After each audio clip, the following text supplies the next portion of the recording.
Assalamualaikum warahmatullahi wabarakatuh. Perkenalkan, nama saya Khairi Suki Parusi dari kelas akuntansi semester 3 pagi.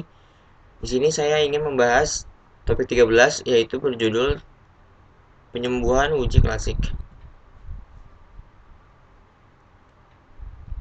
Penyembuhan data pada uji autokorelasi, data teridentifikasi terdapat gejala autokorelasi. Pengujian autokorelasi menurut Ghazali ada beberapa pengujian dapat dilakukan seperti uji Durbin-Watson, uji statistik Q, Box-Pierce, dan Lyons-Box.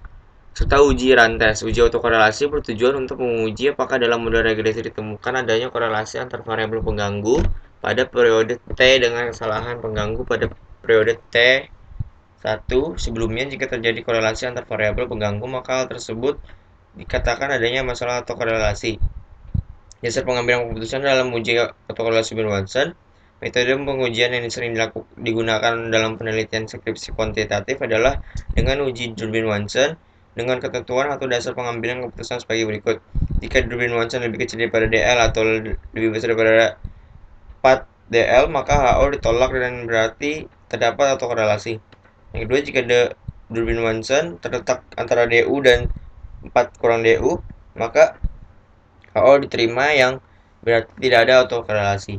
Jika di Durbin-Watson terletak antara DL dan DU atau di antara 4 DU dan 4 DL, maka tidak mengambil kesimpulan yang pasti. Kelemahan pengujian atau korelasi pada ujian Durbin-Watson. Uji Durbin-Watson mempunyai kelemahan yakni jika nilai Durbin-Watson terletak antara DL dan DU atau di antara 4 DU dan 4 DL, maka tidak menghasilkan kesimpulan yang pasti. Apakah terjadi gejala autokorelasi atau tidak? Jika demikian adanya, maka alternatif yang baik untuk mengatasi masalah autokorelasi ini adalah menggunakan metode lain seperti uji rantes. Faktor-faktor lain terjadi gejala autokorelasi adalah sebagai berikut. 1. Adanya kesalahan dalam pembentukan model regresi. 2. Ada tidak memasukkan variabel yang penting dalam model regresi. Yang 3. Ada memanipulasi data. Yang 4. Menggunakan data yang tidak empiris. Uji rantes merupakan bagian dari statistik non-parametrik yang dapat digunakan untuk menguji apakah antara residual terdapat korelasi yang tinggi. Dasar pengambilan keputusan dalam uji rantes, jika nilai sigtutel lebih kecil dari 0,05, maka terdapat gejala autokorelasi. Sebaliknya, jika nilai sigtutel lebih besar daripada 0,5, maka tidak terjadi autokorelasi. Penyembuhan data pada uji heterozidositas. Solusi alternatif untuk mengatasi gejala heterozidositas dalam regresi dalam pengujian heterozidositas dengan uji Gleicher seringkali lain terdapat gejala heterozidositas. Berikut ini cara yang perlu digunakan agar model regresi terbebas dari gejala heterozidositas. Melakukan alternatif pengujian lain untuk mendeteksi ada atau tidaknya gejala heterozidositas, seperti uji heterozidositas dengan grafik scatter plot, uji Park, dan uji White. Melakukan transformasi data penelitian seperti LN, log10, LAG, dan lain-lain.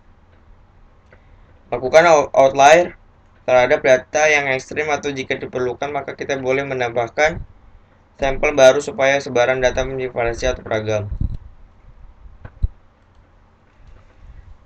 Sekarang kita ingin melakukan pengujian uji DW.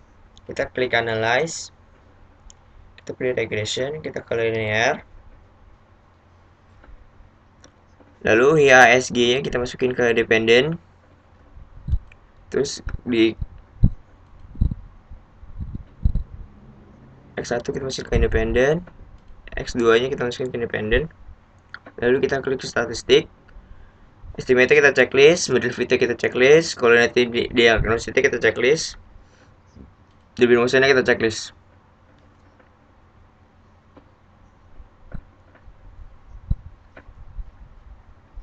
Lalu kita klik di sini save-nya, standardise kita checklist. Lalu klik continue. Klik OK maksudnya. Nah, di sini bisa lihat di DW-nya itu ada di model summary.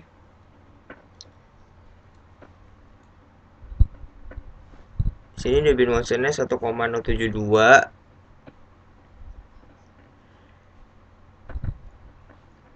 Lalu kita lihat di sini di pengertiannya.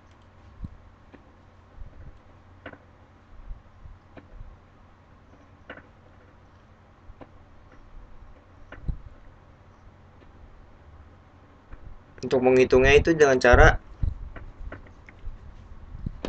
dari tabel DW dengan menentukan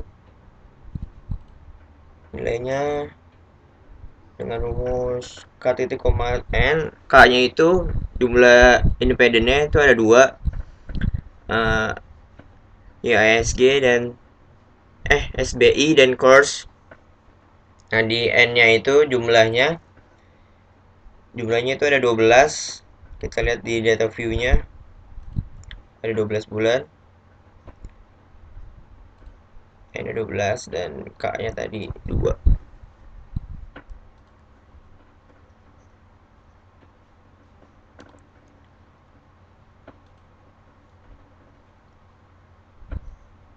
Kita lihat di sini K nya 2, N nya 12. Di sini DL-nya 0,8122 dan DU-nya 1,5794. Mengambil kesimpulannya, kita bisa lihat di PPT lagi.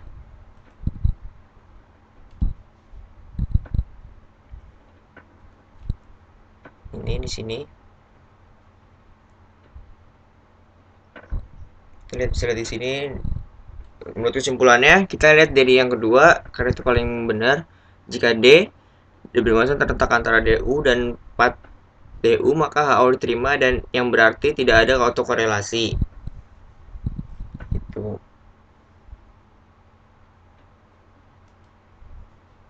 Terus selanjutnya kita ingin menguji rantes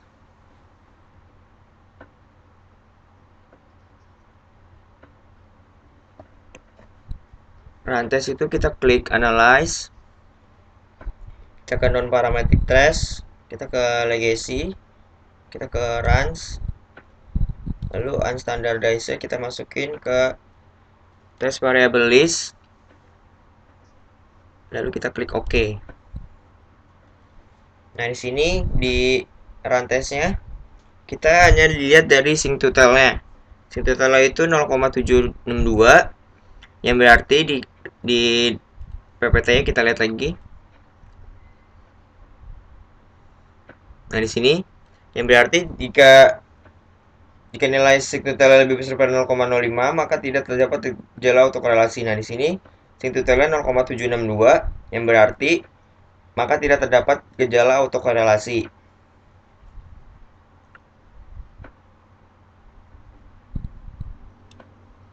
Dan sekian untuk pertemuan ke-13 ini. Mohon maaf jika ada salah-salah kata. Sekian, wassalamualaikum warahmatullahi wabarakatuh.